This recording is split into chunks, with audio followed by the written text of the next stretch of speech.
Saudações, meus caros ouvintes do podcast Taverna do Lugar Nenhum. Meu nome é Gabriel Vince e hoje o podcast vai ser para falar de um filme muito peculiar que eu assisti há um tempo atrás, né?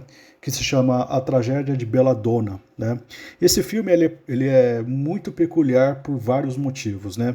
Primeiro, é uma animação japonesa de, dirigida por um sujeito chamado Eiichi Yamamoto, só que ela não é no estilo japonês, né? O estilo de animação dela é uma coisa muito mais próxima das animações mais experimentais europeias do que qualquer outra coisa, né? Ela não reflete, não tem nada de mangá, pelo menos na minha opinião, não vi nada de mangá e também não vi nada de nenhum estilo de desenho japonês de períodos anteriores, né? Então, apesar de ser uma animação japonesa, ela só é japonesa por ter sido realizada no Japão, né? A segunda coisa era uma animação de 73, né? Uma animação de 1973, que não é uma animação não é uma animação típica por um público que geralmente se entende como público de animação, que são jovens ou crianças, né? É uma animação, inclusive, erótica, né? Então, é outra coisa, né? Bastante interessante. Isso aí não era comum. Não que não existisse animação ou desenho erótico no mundo nessa época, existia bastante, né? Mas especificamente no Japão, isso não era. Eu não vejo isso como sendo muito comum, né? Ou pelo menos eu não conheço, tá? Eu pesquisei assim e muitas pessoas falam a mesma coisa, né? Esse filme, A Tragédia de Belladonna, é uma coisa muito única, né? E a terceira coisa, né, é que ele é baseado num livro, né, numa peça de literatura francesa da época da Revolução Francesa, né? Então, você vê que todo o eixo dessa animação, toda a história, todo o estilo, ela é muito mais ocidental, e especificamente ocidental de um determinado período, né, que é no período da Revolução Francesa, do que japonesa, né? Apesar disso, é uma animação japonesa, né? A gente considera uma animação japonesa porque simplesmente foi feita no Japão. Uh, e esse isso define, né, a tragédia de Belladonna, né? A tragédia de Belladonna é um filme de animação japonesa do gênero drama erótico, realizado e escrito por Eiichi Yamamoto, baseado na obra A Feiticeira, do autor francês Jules Michelet, né? Esse é o terceiro filme de uma trilogia, né, chamada Animerama, que é uma trilogia de animes, né, apesar de não ser um clássico, no estilo clássico de um anime, como se costuma pensar, né, voltada para adultos, né, da Mushi Production, né. Então, e os predecessores desse filme são Mil e Uma Noites, de 1969, e Cleópatra, de 1970, né? Você pega aqui uma animação, a primeira, Mil e Uma Noites, baseada num conto persa, né? Cleópatra, né? Romano-egípcio, né? E a gente tem, finalmente, a tragédia de Belladonna, que pega um tema francês, né? Que, que baseado num livro de um historiador francês chamado Jules Michelet, que também era um dos propagandistas, né, da Revolução Francesa. Ele foi um idealista, né, da Revolução Francesa também, né? E a gente vai ver que esse idealismo do Jules Michelet, ele está na obra e foi e também passou para o filme em questão, né? Ele expressou o seu idealismo anticlerical, né? Ele é conhecido como um historiador de uma vertente mais anticlerical, contra o antigo regime e tudo mais. fez esse livro, né? E esse autor japonês pegou esse livro e transformou isso numa animação no seu estilo, né? E tudo mais, né? Assim, eu não vou me alongar muito, porque eu vou dar as minhas opiniões a respeito do filme, é um filme que eu gostei, mas eu tenho algumas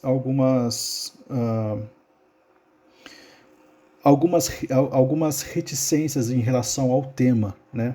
Que eu vou expor melhor ao longo desse podcast, né? Embora o seu lançamento inicial, né, da tragédia de Belladonna tenha sido um fracasso, né, comercial, ele basicamente levou o estúdio Mush Production à falência, né? Foi o filme que foi responsável por isso, né? Ao longo dos anos, esse filme começou a se tornar muito cult, especialmente por aquilo que eu falei no começo. É um filme, gostando ou não do tema, apreciando ou não a mensagem que ele traz, é um filme muito único e muito bem feito, muito bonito, né? O filme é notável, né, por suas imagens eróticas, suas imagens religiosas também, suas imagens violentas e suas imagens psicodélicas, né? Eu acho que é uma das características que mais chamam a atenção desse filme são essas imagens psicodélicas, né? Que se vocês estiverem vendo esse podcast, eu estou colocando aqui alguns trechos do filme, né? E ele aborda temas assim como misoginia, opressão feudal especificamente, né? Depravação moral, rebelião e caça às bruxas, né? Ele expõe esses temas porque esses temas estão na obra do Jules Michelet, né? A Feiticeira, né? E a história, a gente segue a história de Jeanne e o seu marido Jeanne, que é a mulher, e Jean, que é o seu esposo, né? Que vivem numa vila rural na França medieval, né? Na noite de núpcias, Jeanne é brutalmente estuprada, né, em grupo, em um ritual de defloramento pelo barão local e seus cortesãos, né? E depois desse evento traumático, ela retorna ao Jean, totalmente aterrorizada, que tenta acalmá-la, dizendo que podem recomeçar. Ele também ficou extremamente abalado com isso, né? E ele fala para Jeanne, tentando acalmar ela, né? Dizendo que eles podem recomeçar a partir daquele momento, né? E, no entanto, né? Pouco tempo depois que acontece isso, né? Eles totalmente quebrados, né? Eles tentam se reconciliar. Jean estrangula a Jeanne até a inconsciência, porque ele estava com era uma vergonha muito reprimida, apesar dele amar de fato a Jeanne, isso aí vai ficar claro ao longo do filme, né? Ele ama essa mulher, mas existe alguma coisa que naquele momento fez ele estrangular a Jeanne até a inconsciência, e envergonhado ele foge de casa, né? Porque deixou a mulher inconsciente, não foi culpa dela, que ela foi estuprada e tudo mais, né? Temos toda essa questão aí permeando a cabeça do Jean, né? E naquela noite, Jeanne começa a ter visões de um espírito com a cabeça fálica que lhe promete poder. Esse espírito, né, diz que ouviu ela pedindo ajuda e que pode crescer tão grande e poderoso quanto ela deseja. A gente já vê aqui uma certa predileção do autor. A gente vai colocar aqui as atenções muito no Júlio Michelet, porque ele é a ideia por trás desse filme, né? O que o Eiichi Yamamoto fez foi adaptar essa ideia, né? Fielmente, né? A gente já percebe aqui que, como autor e como ideólogo da Revolução Francesa, a gente já nota algumas coisas muito interessantes, né? Primeiro, uma caricatura do antigo regime, essa coisa que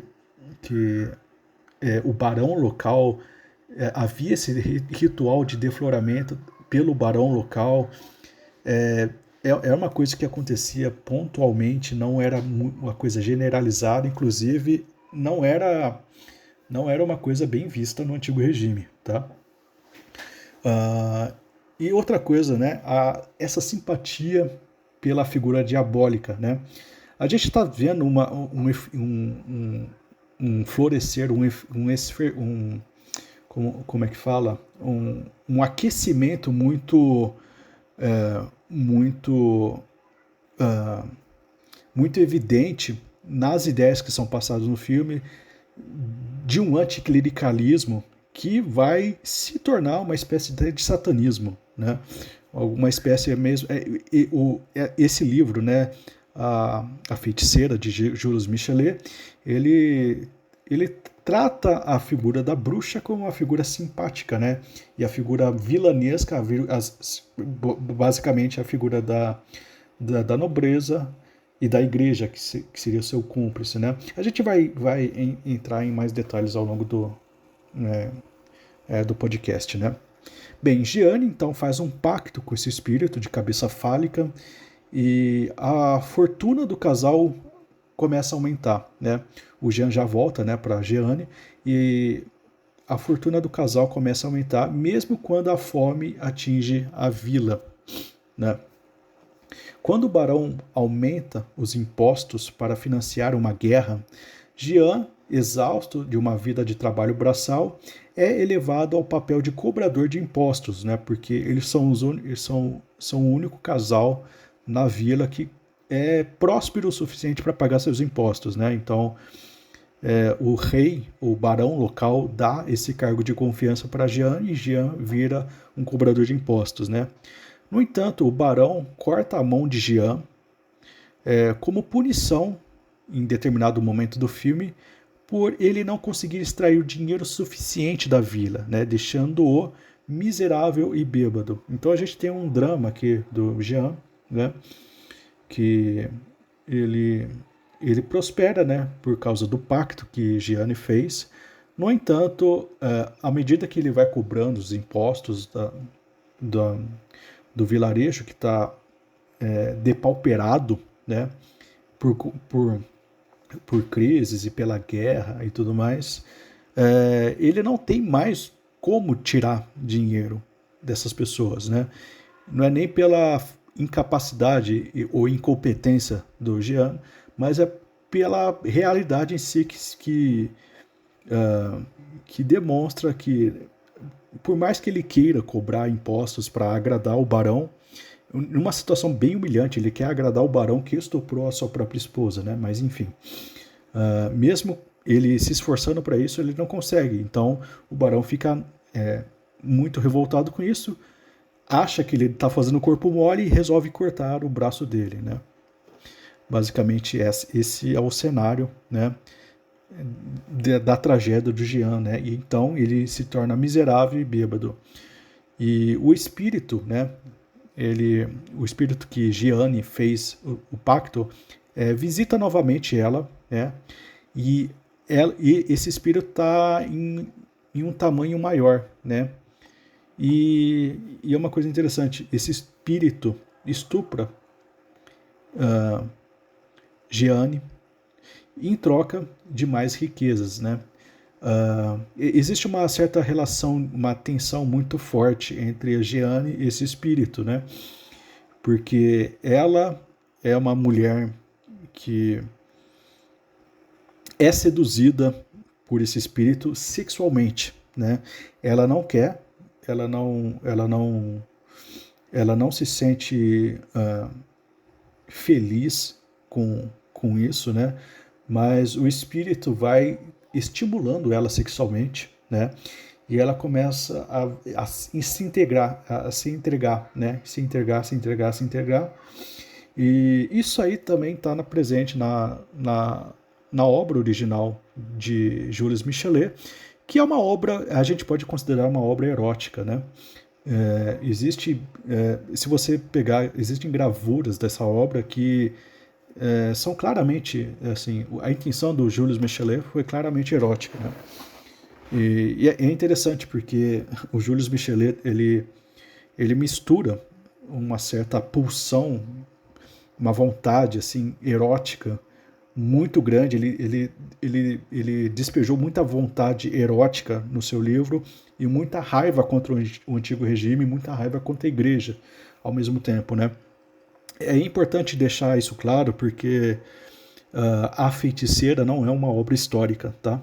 Ela não aconteceu, esses personagens são inventados da cabeça do Jules Michelet, né? E muito provavelmente é a externalização tanto da sua ideologia quanto das suas fantasias, né? Então existe muita carga emocional e pouca realidade nisso que está contando, apesar dele ser ambientado em um contexto histórico, né, que é a passagem do antigo regime para o novo regime, da Revolução Francesa e tudo mais, né, mas é basicamente fantasia, tá?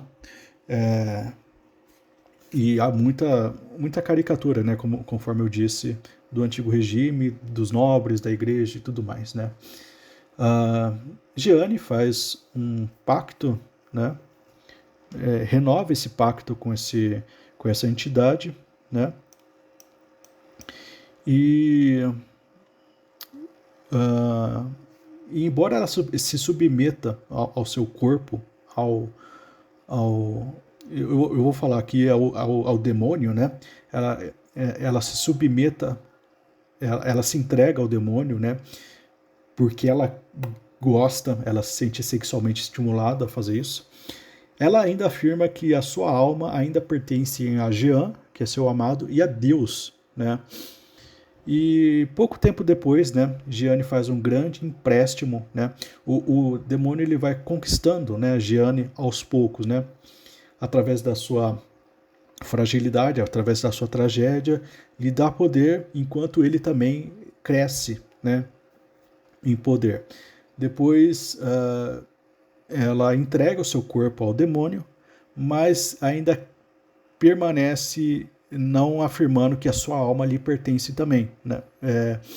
Então ela entrega seu corpo, mas ainda afirma diante do demônio que a sua alma ainda pertence a Jean e a Deus, né? E, e aparentemente o demônio aceita temporariamente esse pacto, né? E faz ela prosperar ainda mais, né?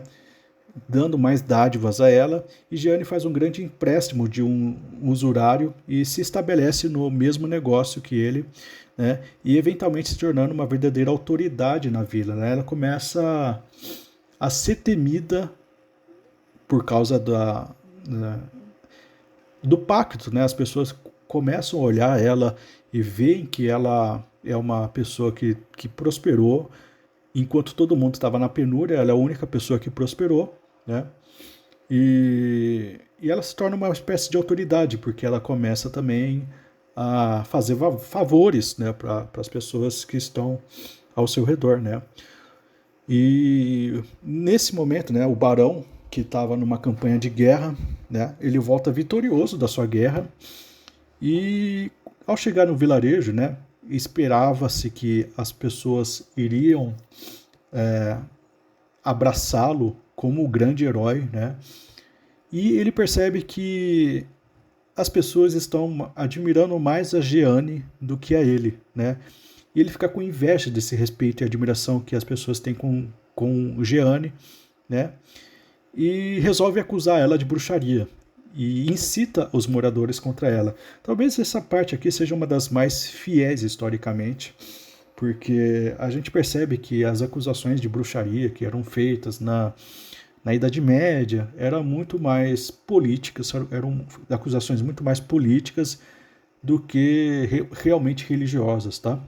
Inclusive, muitas mulheres acusavam as outras mulheres de serem bruxas, né?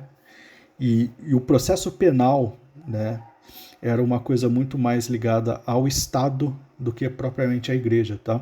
E apesar do Estado e da igreja terem alguma relação, a punição era, era promulgada e executada pelo Estado e era considerado como um crime porque acreditava-se muito que da influência espiritual de uma feiticeira, por exemplo, na agricultura, né?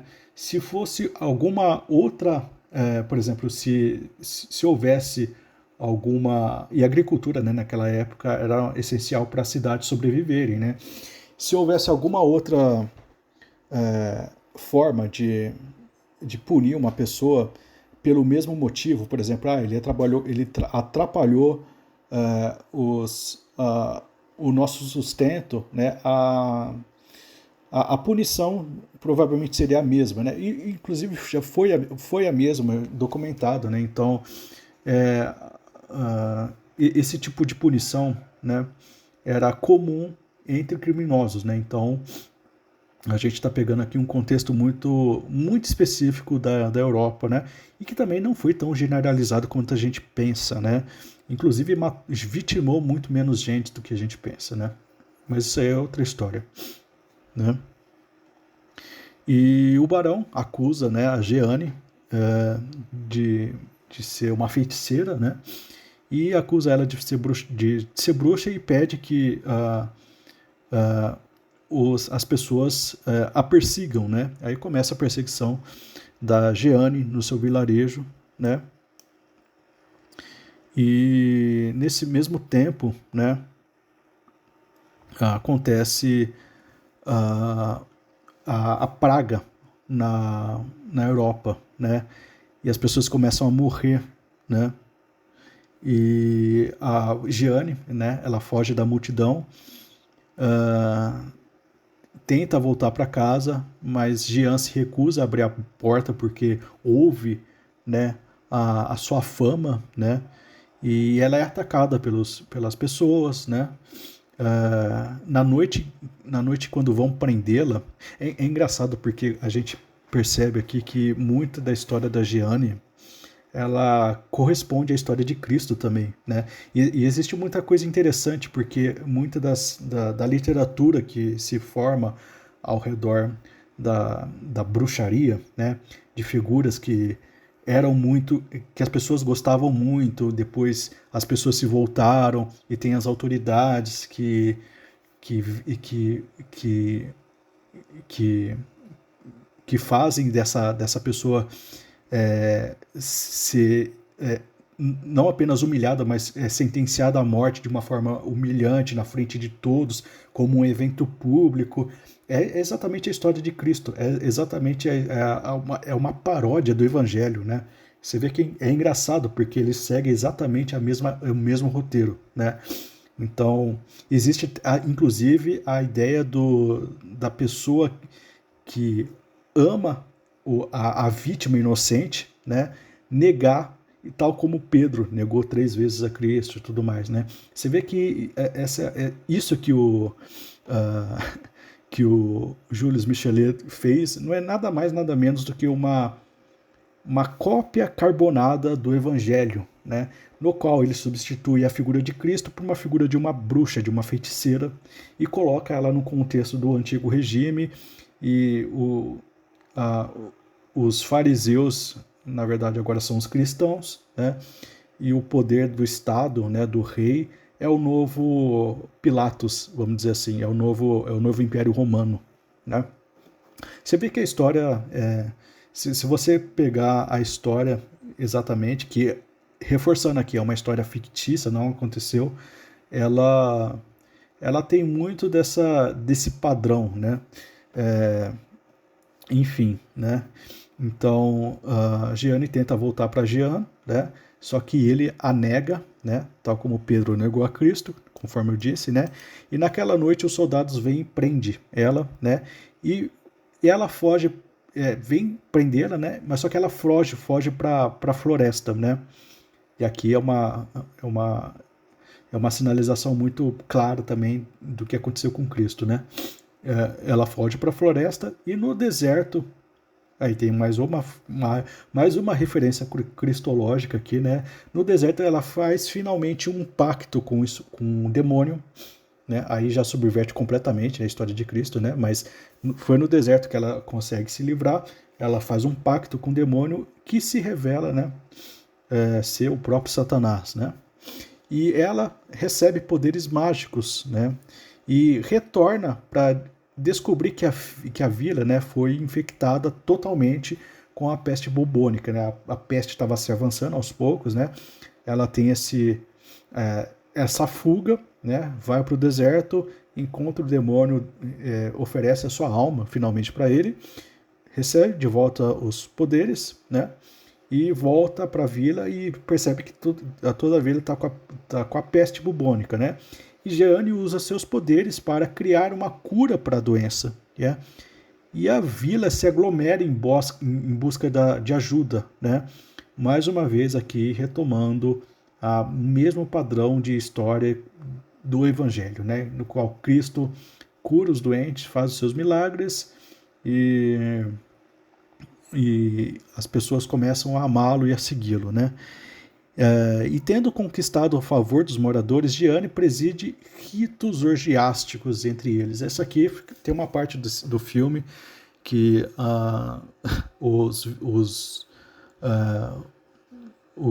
as pessoas do vilarejo começam a praticar um bacanal psicodélico, e aí que o filme começa a ficar extremamente experimental, né?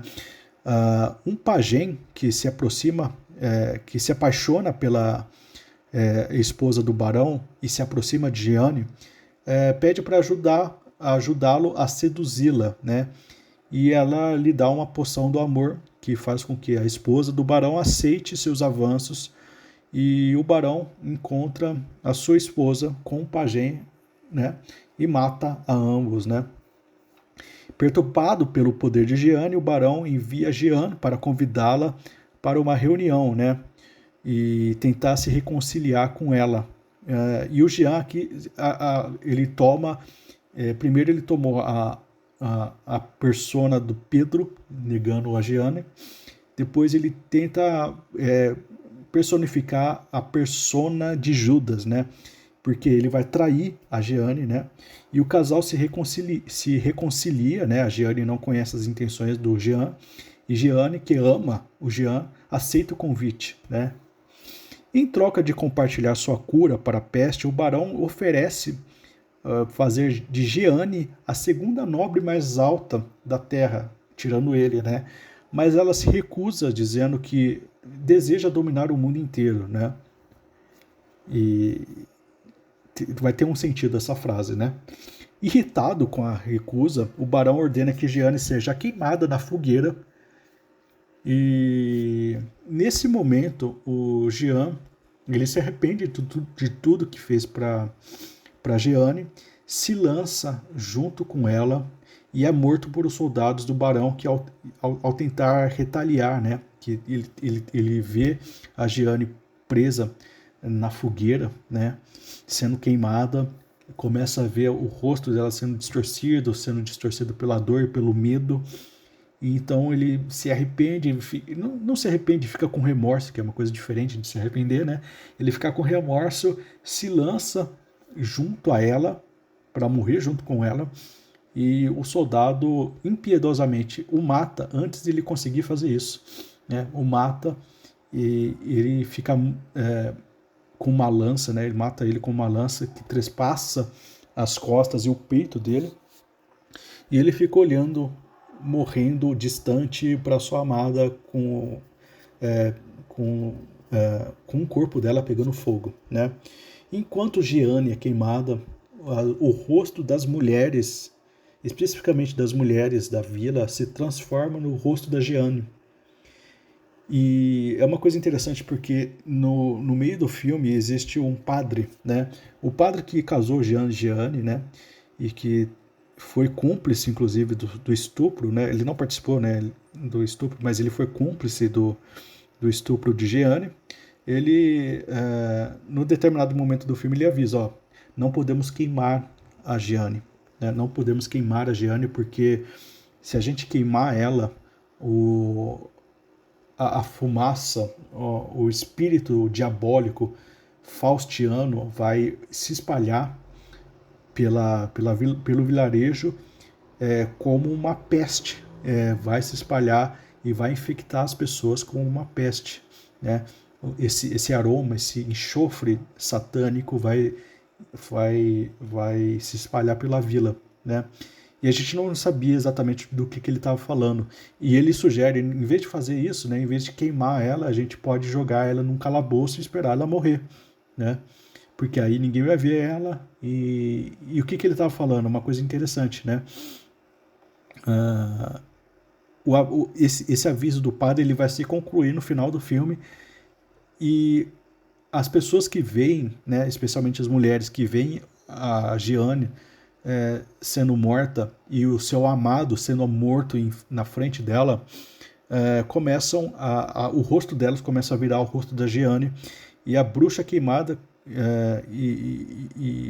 a bruxa queimada se transforma num símbolo, no orgulho, e sua alma vai sobreviver a isso e vai influenciar todos ao seu redor. Séculos depois, olha que interessante, séculos depois, a influência do espírito de Jeanne inicia a Revolução Francesa. E o filme termina com aquela imagem clássica da Revolução Francesa, né? Que tem uma mulher mostrando o peito, com a bandeira da França e tudo mais, né? Enfim, bem, é difícil opinar sobre esse filme, porque ao mesmo tempo que eu gostei, ao mesmo tempo eu tenho minhas questões com esse filme. Porque não apenas questões ligadas à minha fé religiosa, eu sou cristão, né, eu sou católico, e a Revolução Francesa foi um evento traumático, sabe, fez muitos mártires, matou muita gente inocente, né? Mas também pelo conhecimento do lado obscuro que eu tenho sobre a Revolução Francesa. Não precisa ter uma fé religiosa para notar o lado obscuro da Revolução Francesa, que é muito maior do que o lado positivo, né? E a animação tenta retratar esse evento, a animação barra o livro, né? Tenta retratar esse evento como um evento de vingança redentora. O que a gente sabe que não é, né? Sabemos, ou deveríamos saber, né, que a Revolução Francesa não foi nada mais, nada menos que a origem de todos os totalitarismos e genocídios modernos que a gente conhece, né? O filme ele é um filme belo, é uma bela composição psicodélica dos anos 60, 70, baseadas em mentiras e estereótipos revolucionários e iluministas sobre o antigo regime, né? Tudo que é dito o sugerido como sendo prática comum do antigo regime não passa de uma caricatura, um anacronismo que não se revela e não se confirma em estudos históricos sérios. Por muito tempo a gente achou de fato que a Idade Média era a Idade das Trevas, até perceber, por exemplo, que na verdade muitos dos avanços que a gente tem hoje em dia foram iniciados e fomentados na Idade Média. A Igreja Católica, a própria Igreja Católica, que é muito acusada de ser anticientífica, foi a mesma igreja que basicamente fundou o método científico através dos seus padres e jesuítas especialmente, né? Mas também por ter construído as universidades na Europa, por ter fomentado a ciência, né? E tudo mais, né? E não só os cristãos, né? Os muçulmanos também fizeram isso durante um período, né? Em que era considerado o período de ouro do Islã, né? A primeira universidade foi uma universidade islâmica, né? Então, só para dizer que eu não estou puxando exatamente sardinha para minha própria fé, né? Eu reconheço que os islâmicos também contribuíram muito para ciência, para filosofia, para astronomia, né? Então, a gente tem assim uma certa tendência a olhar esse período da Idade Média com um certo preconceito, e o preconceito de origem iluminista que até hoje se persiste, né? Você vê até hoje as pessoas comentam, as pessoas que não têm muito estudo de história comentam que a Idade Média é a Idade das Trevas e ponto final, não existe discussão, e é isso mesmo, a igreja perseguiu todos os cientistas do mundo, se não fosse pela igreja a gente estaria colonizando Marte, essa bobagem toda, né? A gente tem nesse espírito revolucionário que até hoje persiste a origem disso, né? E o filme é uma bela composição dessas mentiras, né? Mas ainda é uma bela composição, ainda é um bom filme. E eu consigo separar a minha opinião, que eu não deixo de dar, do evento, daquilo que moralmente fundamenta o filme, é, da sua execução, que é muito boa. O desenho é muito interessante, é sinuoso, essas composições psicodélicas. Inclusive, esse filme vai ser muito. Vai ter uma influência muito grande num outro filme que é muito bom também, que é o The Wall, né, que é um filme baseado no disco The Wall do Pink Floyd, né, que tem algumas partes, algumas cenas que são cenas animadas, né? E eu tenho certeza que esse filme aqui, que é um filme que é 10 anos anterior ao filme The Wall, que é de 82, esse filme aqui é de 73, é 9 anos de diferença aqui. Eu tenho certeza que esse filme aqui influenciou The Wall, né? Eu não li nada sobre o assunto, mas o estilo de desenho, o estilo de animação é muito similar, né? E embora o regime, assim, eu também não quero fazer parecer que eu sou algum tipo de saudosista do antigo regime, né? O filme o antigo regime ele teve seus defeitos, né? E de fato necessitava de reformas, né? Todas as contradições em relação ao clero que existiam de fato, todas as contradições em relação à nobreza da época e até mesmo os crimes que eventualmente foram cometidos, né? Inclusive os crimes que são mencionados nesse filme, que a gente sabe que acontecia, mas não era a regra, sabe? A gente não pode julgar todo um período por causa de algum outro crime, né? Senão a gente pode, sei lá, a gente pode julgar todo o século todo o século XX como pegando só a parte do nazismo. E a gente fala que a gente viveu o século XX inteiro foi o século nazista, né? O século dos holocaustos, né? A gente podia fazer isso, né? Mas, assim, eu acho reduzir demais um período inteiro por uma época muito sombria, sabe? Ou por eventos muito sombrios, menores, sabe? Em relação, menores não em relação à importância, mas em relação ao tempo, né? Muito traumático, muito que não deve ser esquecido, mas não representa o século inteiro, né? A gente teve outras coisas no século também, e eu acho interessante, eu acho justo julgar o século. Aliás, não acho justo, não acho inteligente ficar julgando séculos, né? A gente tem que julgar eventos, né? Enfim, nem instituições, nem nada. A gente tem que julgar eventos específicos, dar nome às coisas, dar nome aos criminosos, que é uma coisa muito. Que eu acho que está muito em falta, né? As pessoas costumam fazer aquela crítica metomínica, né? Que a gente pega a parte pelo todo. Eu não sei se é metomínica o nome certo, mas enfim. Eu acho bobo, sabe? Esse tipo de crítica que se faz, né? Então eu não estou falando de um ponto de vista só sentimental, né? Eu estou analisando friamente o espírito bárbaro da Revolução Francesa, né? E eu não estou nem dizendo que a Revolução Francesa não teve alguns avanços. E eu não estou dizendo que a Revolução Francesa foi motivada do nada, que não havia motivos para ela acontecer, né? Mas pegando o geral do que ela foi, a gente pode sim atribuir ela ao espírito bárbaro, né? Em sua gênese, né? O espírito, basicamente, a Revolução Francesa se tornou o espírito da destruição pela destruição, né? Que é basicamente a definição de satânico, né? Eu acho que os crimes que eram cometidos no antigo regime não justificam o tamanho do banho de sangue que a Revolução Francesa trouxe, né? Esse evento da Revolução Francesa ele deveria ser lembrado como um evento de luto, de tristeza, e não celebrado. A gente viu nas Olimpíadas, na França, sendo celebrada a Revolução Francesa como parte da identidade francesa, né? E foi um evento assim que vitimou muito mais inocentes do que culpados. Havia culpados, mas a gente sabe que vitimou muito mais inocentes do que culpados, né? A sede de sangue foi tão insaciável que até mesmo os próprios revolucionários, como Robespierre, né, acabaram sendo consumidos por essa própria fúria revolucionária da Revolução Francesa, né? Terror vermelho e tudo mais, né?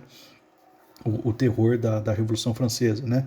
Não sei se uma reforma, porque muitas pessoas, quando eu falo isso, vão falar, mas qual o avanço social foi feito sem uma grande violência por trás? Assim, eu poderia listar inúmeros revoluções que foram feitas, que beneficiaram as pessoas que não tiveram essa origem assassina. A Revolução Industrial não teve uma origem revolucionária, digamos assim, né?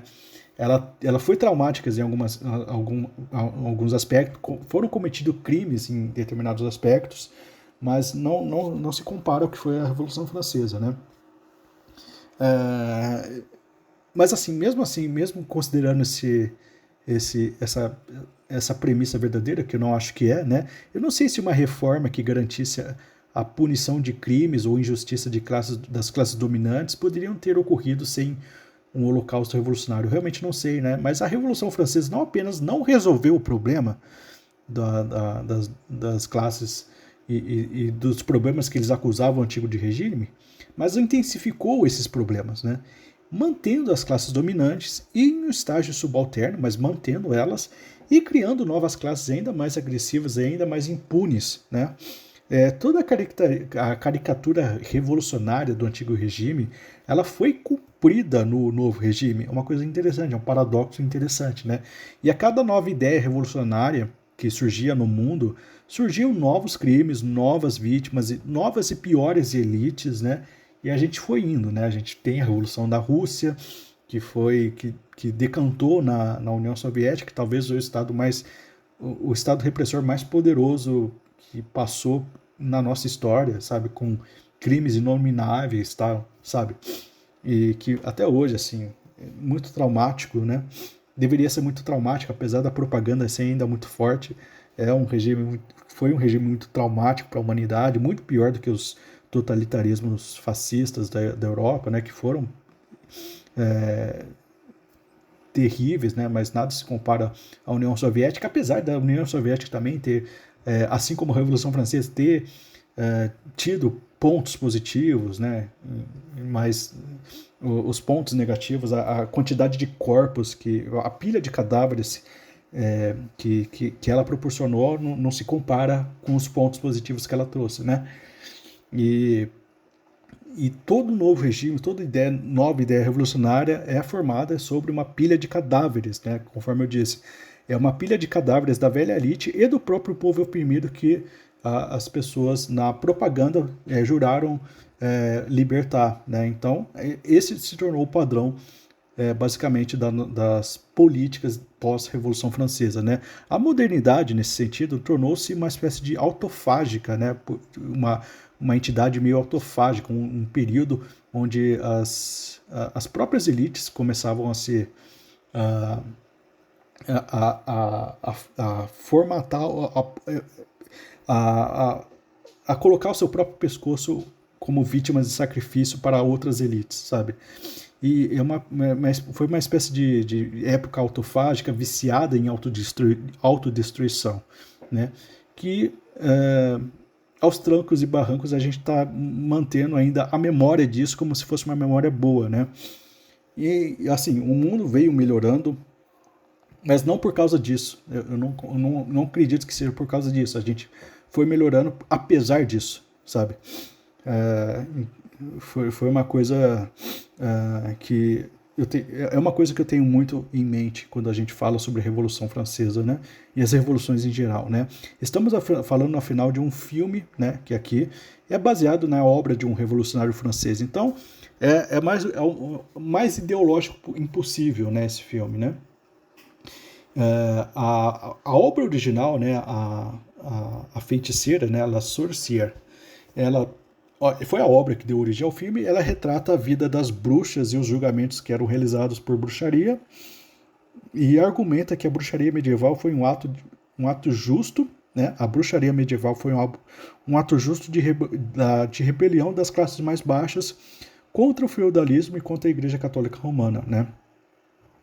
Embora seu livro seja considerado bastante impreciso, né? Ele é notável por ser uma das primeiras histórias simpáticas da bruxaria, né? Mas, assim, reforçando, é ficção, tá? Por outro lado, talvez o paradoxo diabólico da Revolução Francesa que o filme apresenta seja real. E aí que eu fico ambiguamente intrigado com esse filme, porque, de fato, tudo que se acusa a Revolução Francesa de ser diabólica, o filme assume, o livro assume. Né? E talvez a gente subestime a consciência da França sobre o que foi a Revolução Francesa. Né? Eu falei que a França deveria se envergonhar, tal, mas talvez a crítica que a gente faz, a França já faça, e mesmo assim ela levanta a Revolução Francesa como uma espécie de estandarte, né? Algo que ela quer mostrar para todos. E talvez o país, né, a França, tenha de fato abraçado com lascívia a certeza da destruição, né? Abraçou de fato a loucura que é isso, né? E nenhuma crítica que a gente faça, que o Edmund Burke faz à Revolução Francesa, que a crítica do Edmund Burke foi irrefutável, né? Não há como você ser honesto intelectualmente, olhar a crítica que Edmund Burke fez à Revolução Francesa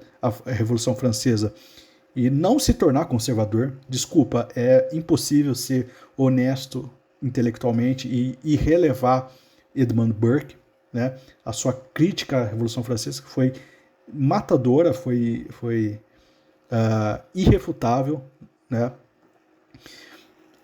E depois de Edmund Burke, depois da sua crítica fulminante à Revolução Francesa, continuar retomando a Revolução Francesa como algo positivo não é mais, para mim, uma questão de convencimento racional, mas uma espécie de apego a um certo mito fundador. Existe uma coisa muito, muito parecida com a China, né, hoje em dia, e especialmente com o Xi Jinping, né? A China, para quem não sabe, o Xi Jinping, ele teve seu pai perseguido na Revolução Cultural da China, a Revolução Maoísta, e o pai dele foi tratado como traidor. Ele era tratado como filho de um traidor, né? E é interessante porque hoje ele é o líder do Partido Comunista Chinês. E a gente sabe que a China, desde Deng Xiaoping, né, já fez a abertura ao mercado. A gente sabe que a China não é um país socialista, apesar do Elias Jabbour insistir que mas não é um país socialista, é um país que tem um capitalismo muito atrelado ao Estado e não difere tanto assim do capitalismo japonês de décadas anteriores. Não é um capitalismo tão parecido com o capitalismo liberal americano, mas também não deixa de ser capitalismo, né? Então, desde Deng Xiaoping, a China é um país capitalista, sobre o estandarte do comunismo, e eu sei que a memória da Revolução Cultural ela não é positiva nem na China, apesar da China ainda manter a sua estrutura do Partido Comunista, do Partido Único, do seu legado da Revolução, como uma espécie de mito fundador da China. Né? Da China, quando eu digo China, eu estou falando da China continental, porque existem duas Chinas hoje. A gente tem China e Taiwan. Né? Taiwan, para quem não sabe, Taiwan se considera a China verdadeira, né? Porque quando foi feita a Revolução Cultural na China, os anticomunistas foram para Taiwan, né? E lá eles se proclamavam de fato a China. Hoje a China ela considera Taiwan como uma república rebelde, né? Então, enfim, né? A gente tem a China, esse mito fundador que os chineses sabem que é controverso. O próprio Xi Jinping, ele foi pessoalmente atingido por essa revolução na China. Não tem boas relações com a Revolução Chinesa e, ao mesmo tempo, ele é o legado dessa Revolução Chinesa, né? Eu acho que a relação da França com a Revolução Francesa talvez seja a mesma, sabe? a Revolução Francesa se tornou indissociável do espírito francês. Apesar da França ser muito mais antiga, era considerada a primogênita da igreja, né? Era um dos lugares mais queridos da Igreja Católica, né? E se tornou o algoz do clericalismo, né, na Europa, né? E a Revolução Francesa, o símbolo máximo disso tudo, né? E eu não consigo ver nada além do que uma ambiguidade assumida, nem um paradoxo, né? Uma ambiguidade assumida, né? Isso me faz voltar ao filme e para talvez entender o filme como paradoxalmente diabólico. Talvez o paradoxo diabólico da Revolução Francesa que o filme representa, ele seja real, né? É isso que eu entendi. Talvez o filme não discorde da minha opinião sobre a Revolução Francesa. Talvez nem a França discorde disso, né? Talvez a minha opinião seja incrivelmente a mesma do filme. Mas ele assume isso. Ele assume isso e enquanto eu tenho as reticências necessárias, né? A vingança redentora que eu identifiquei no filme pode não ser nada mais, nada menos que o paradoxo diabólico da Revolução em si, né? Que justifica a sua existência pela pilha de pecados cometidos pela nobreza, né? O filme sugere com todas as letras que a Revolução Francesa tem uma origem diabólica. Se o filme tem um tom condenatório a respeito disso, é discutível. Eu nem vou falar que não tem. Eu vou falar que é discutível, pois ele é construído para que toda a energia de entrega faustiana de Gianni seja não apenas justificável, mas desejável. Ele faz você semioticamente acompanhar a vida de Gianni e querer que ela faça o pacto com o diabo, e querer que ela se torne poderosa, e querer que ela subjugue nobres e padres. Esse que é o, é, a, é, a, é, a, é o mote do filme. E você não consegue entender isso como moralmente correto, mesmo você querendo fazer, mesmo você sendo incitado a querer torcer por ela nesse aspecto, né? Eu não consegui torcer tanto porque eu já tenho essas questões muito fundamentadas em mim sobre o terror da Revolução Francesa, né? Mas eu entendo quem sai do filme querendo queimar uma igreja, por exemplo. Eu entendo disso, eu entendo isso. E esse é exatamente o papel do diabo, né? É nos seduzir mas todas as informações que poderiam ser escondidas, né, numa eventual propaganda revolucionária estão expostas aqui, mas ainda assim nos seduz, né? O diabo no filme se mantém a sua figura perversa clássica, mas a gente se simpatiza com ele mesmo assim. E talvez nesse caso a gente devesse não investigar o filme. O problema não é o filme, o problema não é o livro do cara aqui, mas as nossas próprias almas, para entender por que nós simpatizamos com o diabo, né? Sympathy for the Devil. Inclusive vou deixar a música Sympathy for the Devil no final desse podcast. É um podcast que está incrivelmente longo, né? Eu peço desculpas, né? Mas eu gosto desse tema. Em suma, né? Apesar de ter um conteúdo dúbio, controverso, a trilha sonora, a animação é interessante, a trilha sonora é interessante, ela é muito influenciada pelo rock psicodélico, né? Não poderia ser diferente. A trilha sonora é boa, né? Não é memorável nem nada disso, mas é boa. E os desenhos e as animações, certamente, né, conforme eu disse, influenciaram The Wall, do Pink Floyd. Então, assim, controversamente eu vou falar que é um filme que vale a pena, é um filme muito bom. Apesar dessas questões e tudo mais, né? Eu não me interessei para ver o livro original, eu conheço o livro bem superficialmente, não li. Eu conheço a história do livro, né, mas eu não, com certeza não vou pegar o livro, porque eu sei que eu não vou ter o suporte audiovisual que esse filme me oferece. Eu já entendo de toda a mentirada que é propagada no livro, que também reverbera no filme, né? Mas eu sou uma pessoa esteta, eu sou um esteta, né? Eu gosto de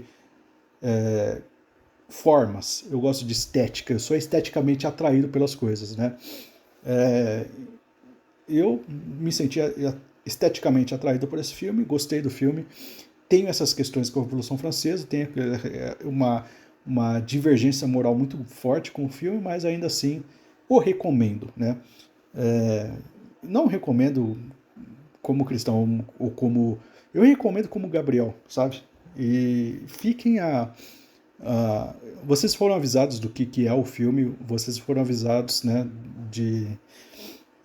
do que ele representa, vocês foram informados da minha opinião sobre a Revolução Francesa e revoluções em geral, e é isso. Eu recomendo, mas se você não quiser, eu recomendo também não assistir.